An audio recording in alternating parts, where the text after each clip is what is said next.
जय भीम, जय शिवराय, जय महाराष्ट्र. मित्रांनो, आपण काल पाहिलं मुंबईमध्ये खूप मोठ्या प्रमाणात आपला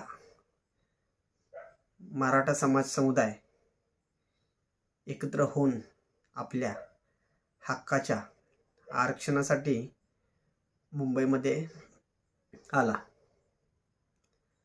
जर माझे एक प्रश्न आहे सरकारला की आज जर तुम्ही आमच्या पॅन कार्डवरून जर आमची बँक बॅलन्स, आमची प्रॉपर्टी, आम्ही कोणत्या नोकऱ्या करतोय, काय करतोय, हे सगळं जर डिटेल्स काढत असेल तर माझ्या गरजू मराठा बांधवांना किमान शिक्षणासाठी तरी आरक्षण का देऊ शकत नाही? आज माझ्या मराठा बांधवाकडं कशाची कमतरता आहे? आज माझा मराठी बांधव शिक्षणामध्ये अग्रेसर आहे, प्रत्येक खेळात अग्रेसर आहे, तरी पण त्याला मेरिटनुसार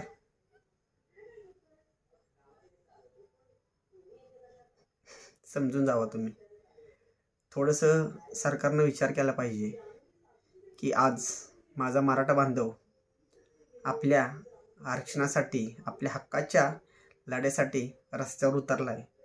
त्या मराठा बांधवाचा खरंच कुठेतरी विचार करावा.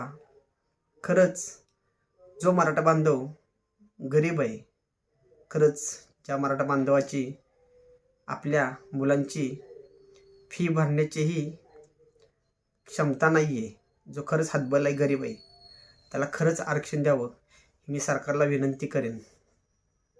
कारण आजचा पुढचा येणारा काळ हा खूप डेंजर असणार आहे. त्याच्यामध्ये आम्हा मराठा बांधव असेल किंवा इतर समाज असतील, त्या सर्वांची मुलं नोकरीविना भरकटली जाणार आहेत. तर सरकारनं ह्या गोष्टीवर खरंच विचार करावा. काही शब्द माझ्याकडून चुकीचे गेले असतील तर मला माफ करा. या सगळ्या गोष्टी